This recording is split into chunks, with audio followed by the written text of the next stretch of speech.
সম্ভাব্য প্রধানমন্ত্রী যিনি হবেন আমাদের জনাব তারেক সাহেব, উনি আজকে প্রধান বিরোধী দলের যিনি প্রধান হবেন জামাত ইসলামীর আমির ডক্টর শফিকুর রহমান, তার সাথে সৌজন্য সাক্ষাৎ করতে আসছেন।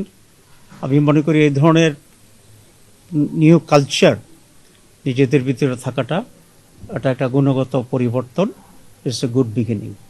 অত্যন্ত সাহায্যপূর্ণ পরিবেশে আলোচনা হয়েছে। আমরা দীর্ঘদিন বিএনপি এবং জামাত ইসলামী একসাথে স্বৈরাচার বিরুদ্ধে আন্দোলন করেছি, সংগ্রাম করেছি, গঠনে আমরা সরকারের অংশগ্রহণ ছিলাম। এখন একটা ফ্যাসিবাদের পতনের পরে আমরা দুটি দল আলাদাভাবে নির্বাচন করেছি, কিন্তু আমাদের ভিতরে আমরা আশা করি একটা সৌহার্দ্যপূর্ণ পরিবেশের মাধ্যমেই আগামী সময়গুলোকে আমরা রাষ্ট্র পরিচালনায় সরকার এবং বিরোধী দল সমন্বিতভাবেই আমরা দেশের জন্য কল্যাণমূলক কাজ করতে পারব। আমরা এই ব্যাপারে একমত হয়েছি যে সকলে মিলে একসাথেই একটা কনস্ট্রাকটিভ ফিউচার আমরা গ্রহণ করতে পারবো, একটি নতুন বাংলাদেশ আমরা গঠন করতে পারবো। মৌলিকভাবে আমরা এই আলোচনা একমত হয়েছি এবং নিজেদের ভিতরে মৌলিক কোনো ঝামেলা হলে আলোচনা ভিত্তিতে যাতে একটা পজিটিভ একটা সমাধান আসতে পারে সেই সব বিষয়ে আমরা আলোচনা করেছি। অপটিক্যাল ব্রাইটেনার, কালার গার্ড এবং জার্ট লক সমৃদ্ধ অ্যাডভান্স ফর্মুলায় এলো নতুন রে ডিটারজেন্ট পাউডার।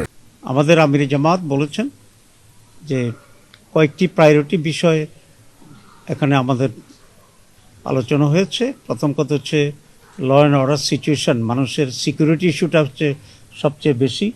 এই বিষয়ে যেন সরকার অত্যন্ত গুরুত্ব দিয়ে কাজ করে।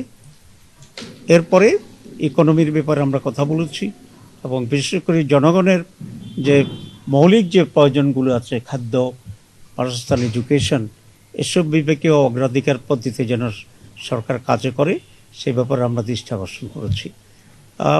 It's a beginning.